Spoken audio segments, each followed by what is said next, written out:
안녕하십니까? 인천 지속가능발전협의회 지속가능발전대학에 오신 여러분들을 환영합니다.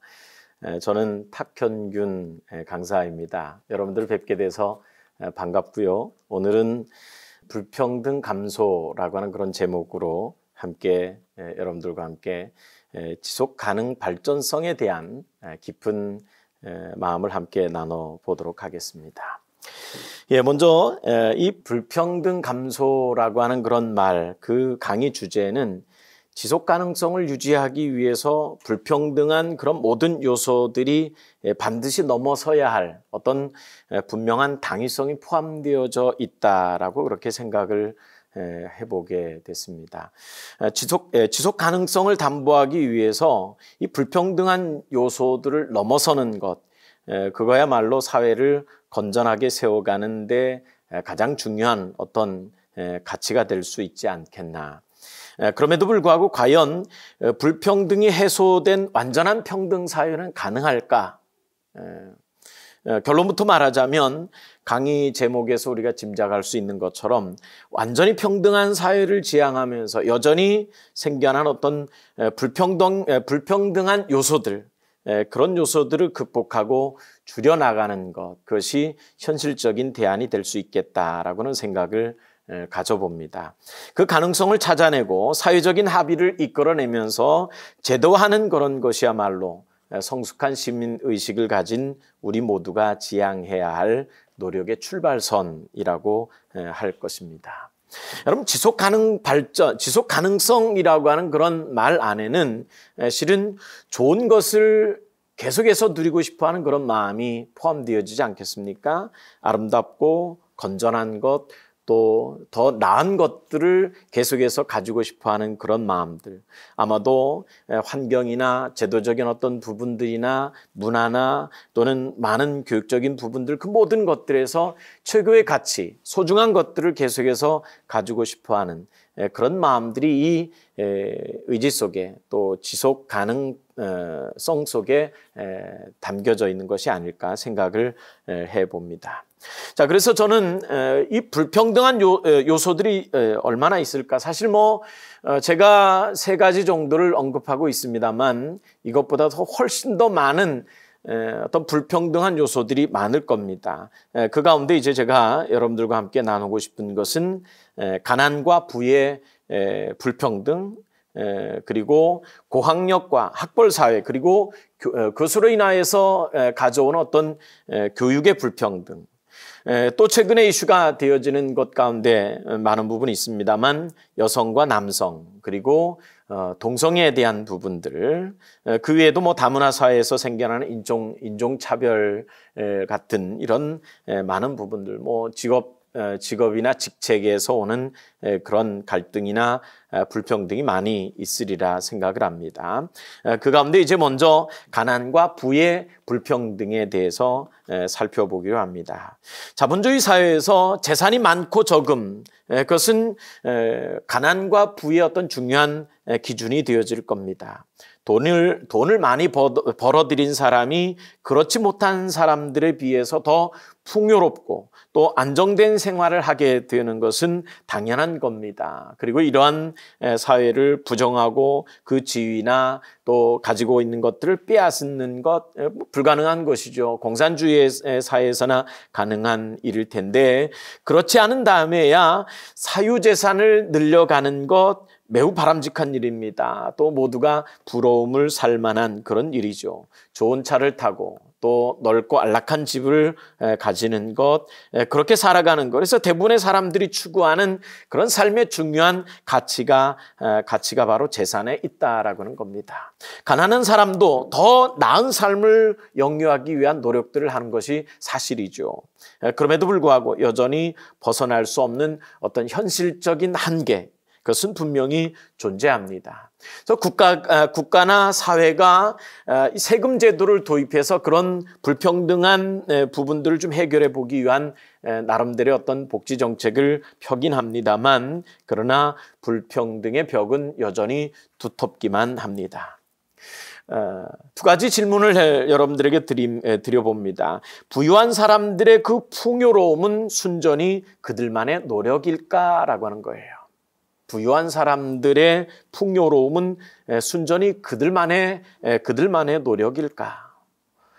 두 번째 질문입니다. 가난한 사람들의 빈곤은, 그렇다면 가난한 사람들의 빈곤은 그들이 능력이 없고 노력하지 않기 때문일까?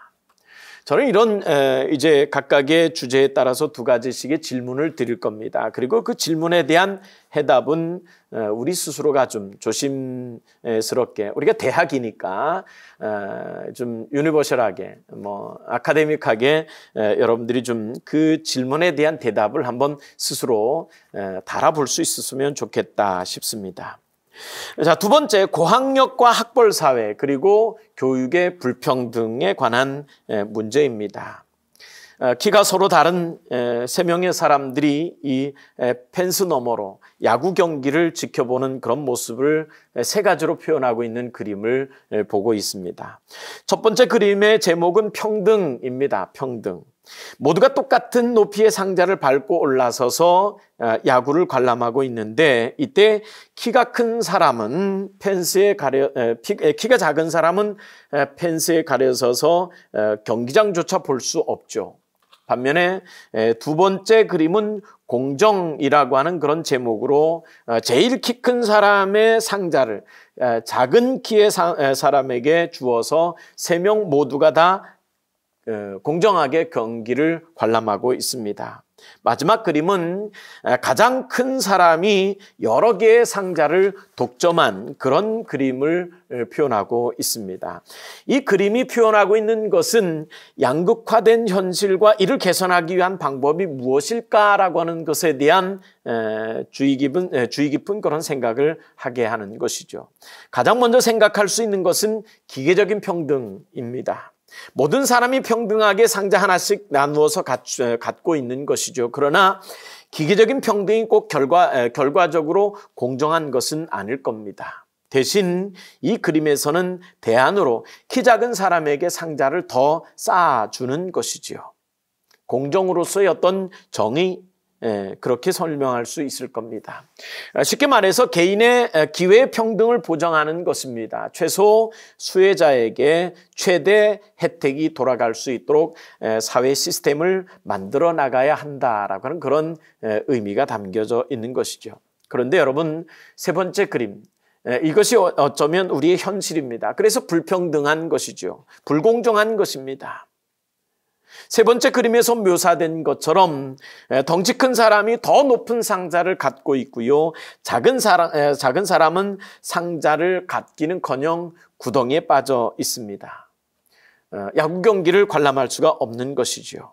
공고한 계급, 그러한 구조는 제도와 관습과 문화를 통해서 재생산되고 더욱 굳어지기 마련인 겁니다. 과거엔 주로 부의 대물림이 그랬습니다. 계급의 대물림이 그랬어요. 그리고 그렇게 강화되어져 왔다 그러면 최근에는 교육이 바로 그 역할을 하고 있습니다. 어떤 사람은 오랜 시간 동안 이제 축적된 부로 인하여서 교육의 어떤 기회를 균등하게 보장되어지지 못한 경우가 종종 있기 때문인 것이죠. 많은 부유한 그런 까닭에 마치 이제 상자를 높게 쌓을 수 있는 것처럼 교육의 기회를 더 많이 가질 수가 있는 것입니다. 특별한 과외를 받는다든지 해외에 어학연수를 간다든지 하는 그런 경우이죠. 그러나 반면에 가난한 사람들은 그렇지 못한 구조인 겁니다. 많은 부분 교육의 어떤 혜택을, 수혜를 받을 수 없는 환경이 되죠. 어느 정도 학교나 어느 정도 국가나 사회에서 그 부분들을 채워주기 위해서 나름 노력을 합니다. 그래서 기회가 균등하게 되어지길 원하여서 그런 시도들을 하긴 합니다만, 그러나 그럼에도 불구하고 불평등한 어떤 모습이 현실이 되어줄 수밖에 없다라고 하는 겁니다. 자, 이 불평등의 문제를 넘어서는 가장 현실적인 방법 중에 하나가 교육이었습니다. 개천에서 용이 나다라고 하는 그런 말이 그것인데, 한국 사회에서 이 부와 권력의 한계를 단순히 뛰어오를 수 있는 가장 확실한 방법은 바로 교육을 통한 신분 상승이었죠.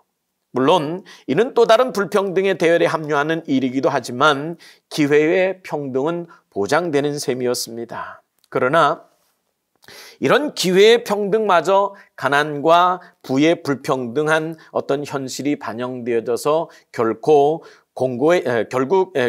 공고해지고 있고 차츰 세력화되어지기까지 합니다. 그런 세력화된 결집된 힘이 되어져서 오히려 건강한 시민사회나 민주주의를 위협하고 있는 것이 사실입니다. 외고, 자사고, 명문고, 또 강남 집중 현상, 사교육 시장, 그리고 대학 입시 학원들, 그리고 특정 대학과 특정 학과에 쏠리는 현상, 이런 모든 것들로 대표되는 교육 체계는 고학력과 고소득과 또 사회 경제적인 부와 권력의 대물림 현상으로 이어져서 결국 불평등한 사회를 심화시키는 요인이 되어지고 있다라고 하는 것입니다. 자, 질문 드립니다. 여러분, 고학력과 고소득으로 대물림되는 이 사회 경제적 부와 권력은 당연한 것인가? 두 번째, 공동체에 기여하는 시민의식을 기르는 학교는 불가능한가?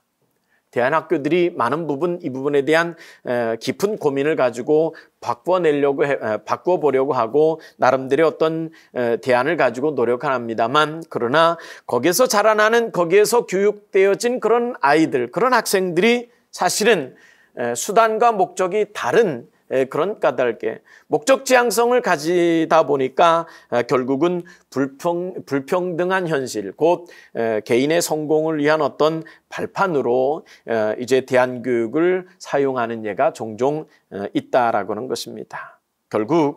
결국 이런 사회적인 어떤 불평등한 현실은 계속해서 여전히 이어지고 있는 것이 사실인 것이죠. 세 번째 주제입니다. 여성과 남성 그리고 동성애입니다. 최근 한국 사회는 성적인 문제들로 인하여서 혼란이 가중되어지고 있는 것이 사실입니다. 여권 신장, 여성 인권의 신장은 가부장적인 어떤 유교 문화가 지배했던 조선 사회를 지나서 개화기를 거쳐서 근대 민주주의가 정착되면서 자연스럽게 변화되어지고 상승되어진 것이 사실입니다. 하지만 여성들의 권위가 실질적으로 성장했다고 보기는 어려울 만큼 그 변화의 속도가 매우 더디었습니다. 그러다가 이제 2000년대를 접어들면서 차츰 미디어의 발달이 있고 사회관계망 서비스, 그런 이제 모습들이 눈부신 발전을 이루어가죠.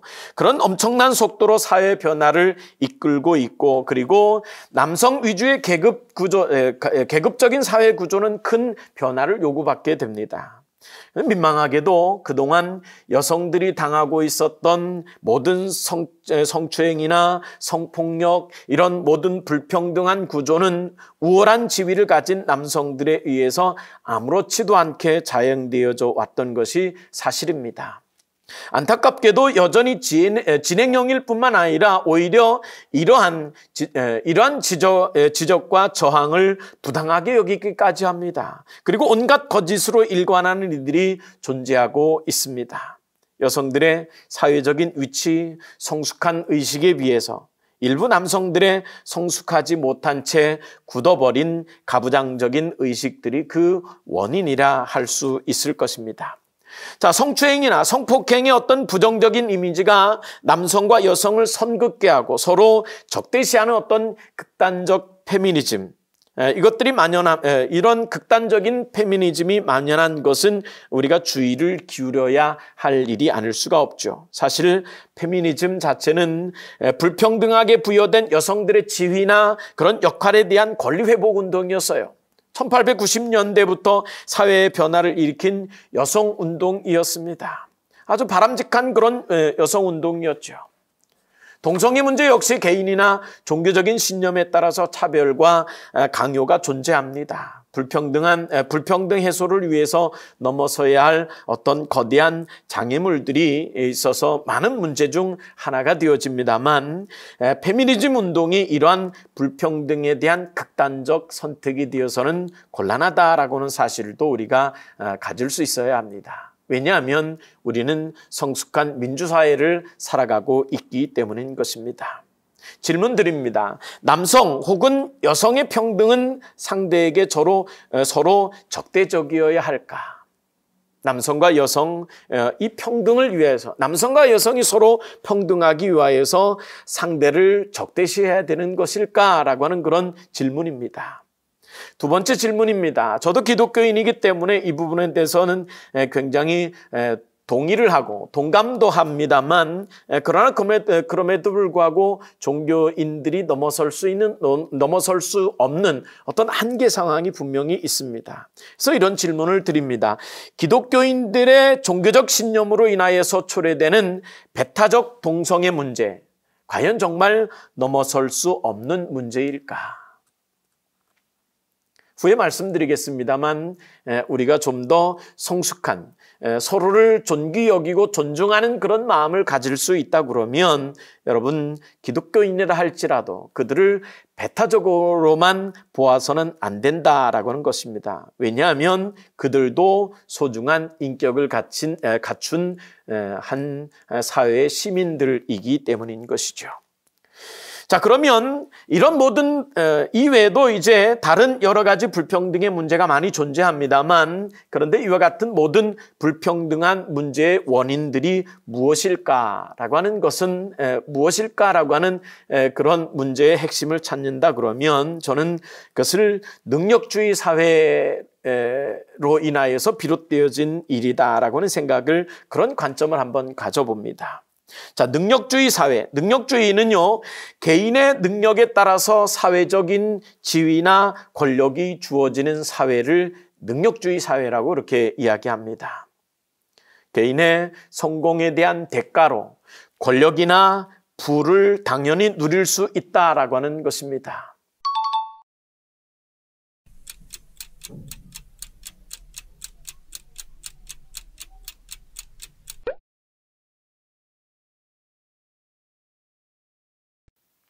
어느 부분은 좀 동의할 수 있겠습니다만, 또 어떤 부분은 좀 쉽게 동의할 수 없는 그런 부분들이 같이 상존합니다. 자, 누구든 꺼림없이 당연하게 받아들일 수 있을 그런 문제만은 아닐 텐데, 자, 오직 능력으로만 가치를 부여한다 그러면, 오직 자기가 노력한 그런 대가로 얻은 부유함, 권력, 지위, 그런 모든 성공의 결과물들, 그런 모든 것들이 순전히 자신의 능력 때문이었다라고 그렇게 생각한다 그러면, 그런 능력주의가 불러올 문제들이 참 많이 있습니다. 대부분의 불평등의 문제는 바로 이 능력주의를 절대화하는 데서부터 비롯되어진다라고 해도 과언이 아닐 거예요. 가난과 부의 불평등의 문제, 또 학벌과 학연에서 거래되는 기득권의 문제, 기득권 공유의 문제라고 할 수 있겠죠. 또 남성과 여성 이 성평등의 문제, 또 다문화 사회에서 있게 되는 그런 모든 온갖 차별과 인권 유린, 이런 모든 것들. 여러분, 능력주의 사회는 불평등을 정당화하거나 혹은 인간의 존엄에 대한 믿음과 평등을 무너뜨리는 그런 교묘한 두 얼굴을 가지고 있다라고 하는 것을 우리는 간과해서는 안 됩니다. 다시 말씀드립니다. 능력주의 사회는요, 불평등을 정당화해서도 안 된다라고 하는 거예요. 인간의 존엄에 대한 믿음과 평등을 상실해서도 안 된다라고 하는 것입니다. 왜냐하면 질문입니다만, 능력과 성공은 오로지 자신의 힘으로만 얻는 것이 아니기 때문이에요. 사실 제가 드리는 질문은 이겁니다.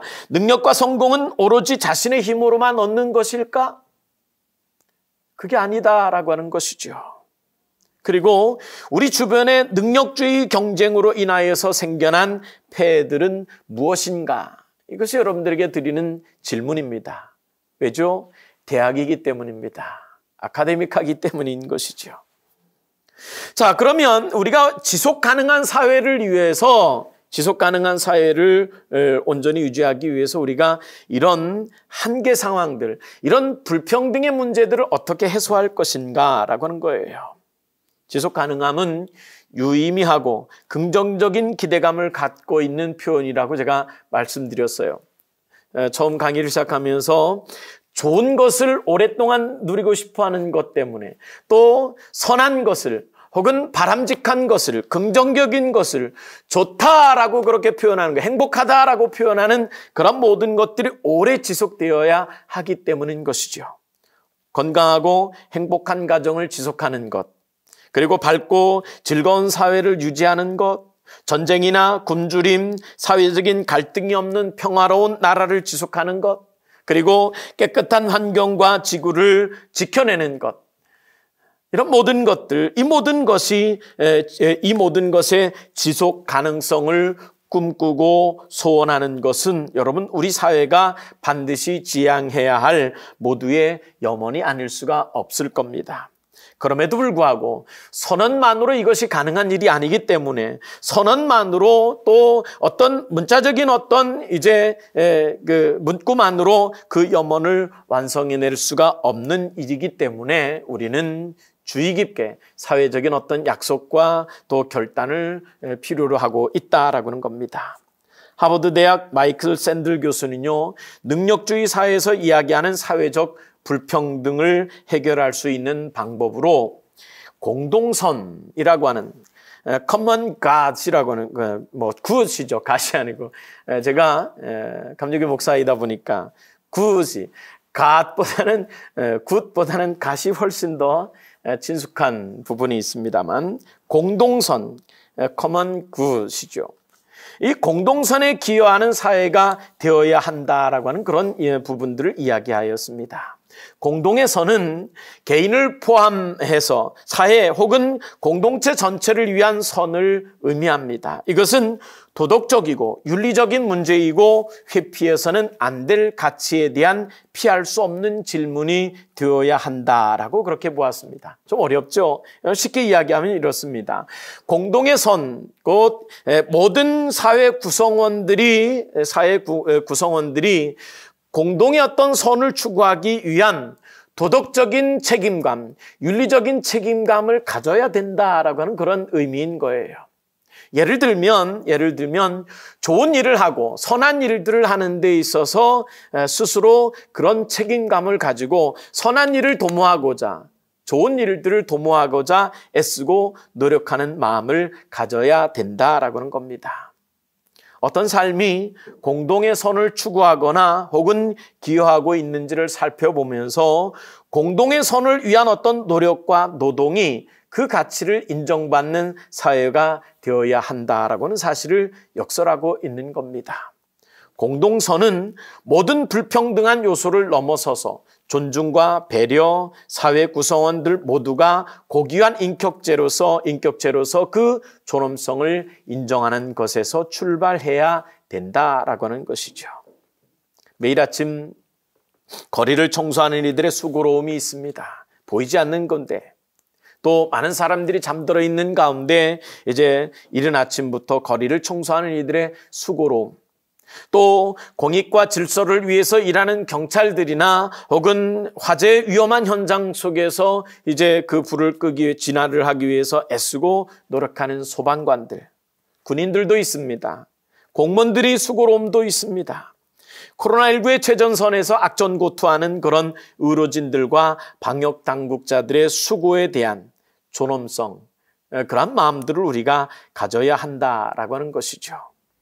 교통사고의 위험, 코로나19 질병의 위험을 무릅쓰고 음식을 배달하고 또 문 앞까지 물건을 배달해주는 택배기사들, 여러분, 그들은 오늘도 우리 대신 목숨을 걸고 교통지옥 또는 이제 사고의 위험들, 그런 모든 위험들, 또 코로나19 질병의 어떤 감염 위험들을 무릅쓰고 우리 모두에게 음식을 배달하고 물건을 배달해 주는 사람들이다라고 하는 것이죠. 그들은 오늘도 그렇게 목숨을 걸고 우리의 편리를 채워주고 있음을 기억하면서 그들을 존귀하게 대해야 된다라고 하는 것입니다. 단지 우리가 지불하는 얼마쯤의 대가로 그 책임을 다하는 것으로 여기지 말아야 된다라고 하는 것이죠. 그들을 포함한 우리 모든 공동체가 각각의 자리에서 자신의 몫을 성실히 감당해내므로 서로를 존중하고 또 그 직업과 직책을 소중히 여겨주고 그리고 그 일의 존엄성을 회복할 수 있게 될 때, 그 일의 존엄성을 인정해 줄 수 있게 될 때 이 불평등의 문제를 넘어서서 지속 가능한 평등을 이루는 세상이 될 수 있으리라 여겨지는 것입니다. 자, 이제 정리를 합니다. 이미 익숙해버린 그런 불평등의 사회 구조는 어느새 대부분의 사람들이 누리고 싶어하는 그리고 선망에 맞지 않는 삶의 중요한 가치가 되었습니다. 더구나 자신의 노력 없는 그런 노력의 결과물로 누리게 되는, 더구나 자신의 끊임없는 그런 노력의 결과물로 누리게 되는 사회적인 성공에 대한 대가는 지극히 당연한 보상이 되어집니다. 하지만 지속 가능한 세상은 그렇게 성공한 사람들의 전유물로 채워지는 것이 결코 아니다라고 하는 것이죠. 그 성공의 이면에는 수많은 실패자들과 2등, 3등 혹은 그 이하의 결과물을 받은 그런 사람들의 눈물과 땀과 수고가 함께 버무러진 그런 결과물이라고 하는 사실을 간과해서는 안 된다라고 하는 것이죠. 그러므로 우리는 더불어 살고 있는 이 공동체인 사회의 모든 구성원들을 존중히 여기는, 존중하는 그런 마음을 잊어서는 안 된다라고 하는 것입니다. 결론적인 말씀입니다. 성숙한 시민의식은요, 제도와 법률화된 어떤 규정을 넘어서서 사회적인 약속을 이해하고 지켜내는 것입니다. 부자와 가난한 사람들, 귀하게 여기는 사람들과 혹은 천하게 여기는 사람들, 또 귀중한 것과 천한 것, 혹은 높고 낮음의 어떤 차이로 인하여서 생겨난 불평등이 감소하고 또 평등한 삶의 지속 가능한 사회를 열어가는 가장 중요한 열쇠가 있다고 그러면, 이런 것은 시민사회의 공동체 모두가 인간의 존엄에 대한 믿음을 잃지 않고 서로를 존중하는 성숙한 시민의식에서 비롯된다라고 하는 사실을 우리가 깊이 명심할 수 있어야 될 줄로 압니다. 불평등한 그런 모든 관계들이 지속 가능성이 되어서는 안 되겠죠. 평등한 사회가 지속 가능성의 가장 중요한 모티브가 된다고 그러면 우리 모두가 성숙한 시민의식을 가지고 서로를 존귀 여기고 또 인간에 대한 존엄성을 잃어버리지 않는, 그래서 서로에 대한 그런 신뢰와 믿음을 잃어버리지 않길 위하여서 조금 더 성숙한 시민의식을 가지는 그런 우리 모두가 되어야 되지 않겠습니까?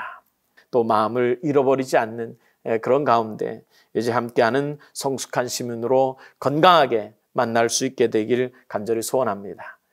끝까지 함께 참여해 주신 여러분들께 감사를 드립니다. 고맙습니다.